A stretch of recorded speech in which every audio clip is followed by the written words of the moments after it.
I just wanted to give you a quick overview of my labor and delivery story and how everything went. I'm trying to make it so long, but basically I was scheduled to be induced at 39 weeks because of my history of loss, and I was considered a high-risk pregnancy because of my previous losses.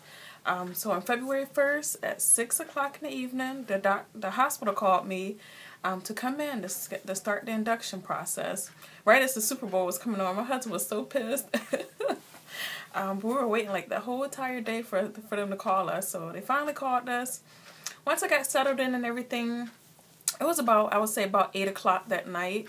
Got hooked up to the monitors, and they checked me, and I was 4 centimeters going in, 4 centimeters dilated, and 50% effaced.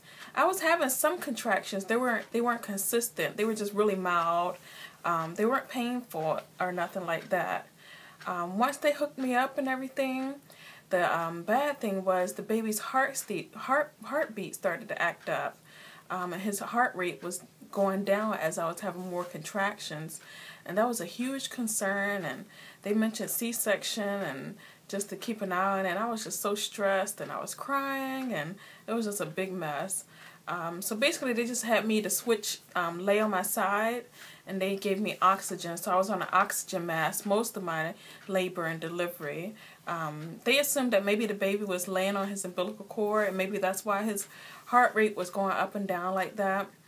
But that happened quite often, and the nurses would come in multiple times, and I knew something was wrong when they would come in throughout the night to check the baby's heartbeat.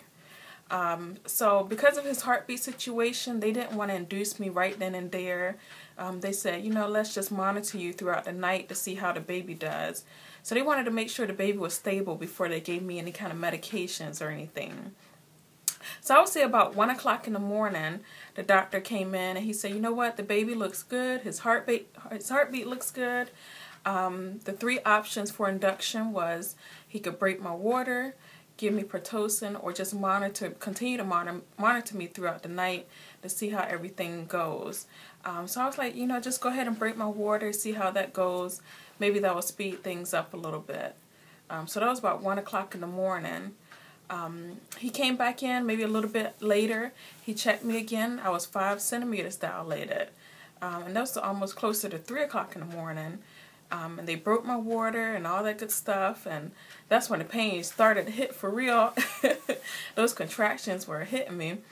But once they broke my water, the baby's heartbeat started to act up again, and I was just crying. I was a hot mess. It was so emotional because I would just think the worst, you know. So what they did is once they broke my water, his heartbeat was acting up.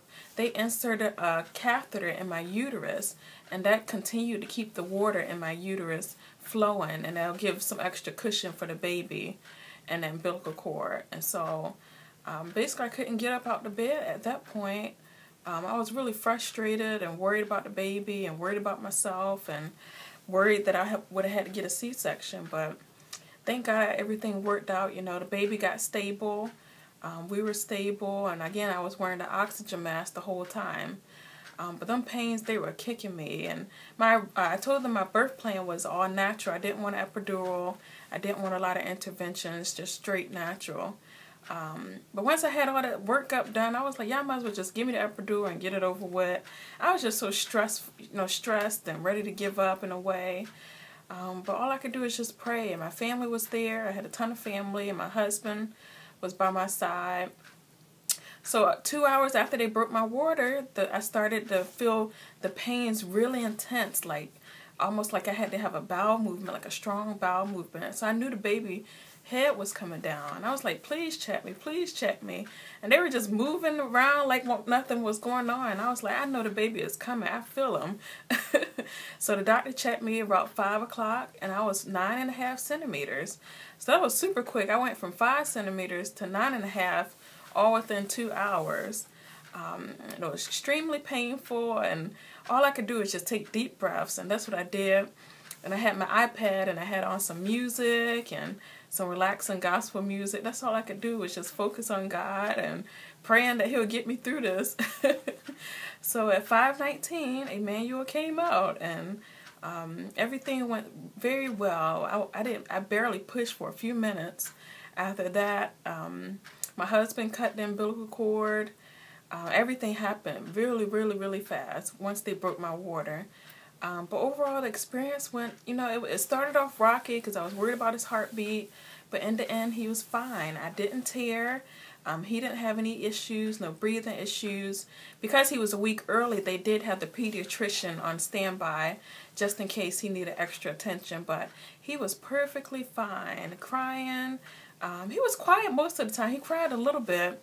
And of course I cried, and my family was crying, and everybody was crying. And so he came out. He was 6 pounds, 15 ounces, and 19 inches long. Everything was perfect. The hardest part was delivering the placenta. That was extremely painful. They had to push down on my stomach, and that took a while for the placenta to come out. So they did give me Pitocin to help my placenta to come out and help my uterus contract more, because I know I lost a lot of blood during that process. But other than that, the labor was it was challenging mentally, physically. But our rainbow is here, and everything went well, and he's doing well, and postpartum, everything's been going good. I would say I'm 2 weeks postpartum now, and I feel completely fine. The most challenging thing is the breastfeeding part and trying to make sure he's getting enough to eat. And it was very painful in the beginning, and I wanted to give up, but I'm still sticking it out. But that's been the most challenging part, is the breastfeeding part. But other than that, he's a good baby. He sleeps through the night, most of the time anyway. But I have to wake him up every few hours to feed him and change him. And it's just a big adjustment, and I'm hanging in there. So today, Emmanuel was 2 weeks old, and he's in the room sleeping, but everything's been going really good. And I just appreciate you guys for your love and support. And it's been a challenge. It's a journey. I'm learning something new every day. But I'll show you guys a belly shot. I think I lost most of my weight. So I wanted to get something to kind of shrink my belly back down. I didn't have a flat stomach in the beginning, but just to kind of suck everything else back in place. But other than that, I feel completely normal. 2 weeks postpartum. And I would definitely attribute that to the breastfeeding. It definitely helped me to bounce back physically, mentally, and to get my strength back. Because I was really, really weak for like the first week. But other than that, that was my labor story. I wanted to make it really quick, but I'll do a belly shot for you guys, and I'll see you again. This is me 2 weeks postpartum. I think I look kind of the same in a way. I lost most of my weight, I would say. But I wanted to get something to kind of like shrink my stomach back in. But this is 2 weeks postpartum belly. And I lost about 10 pounds so far.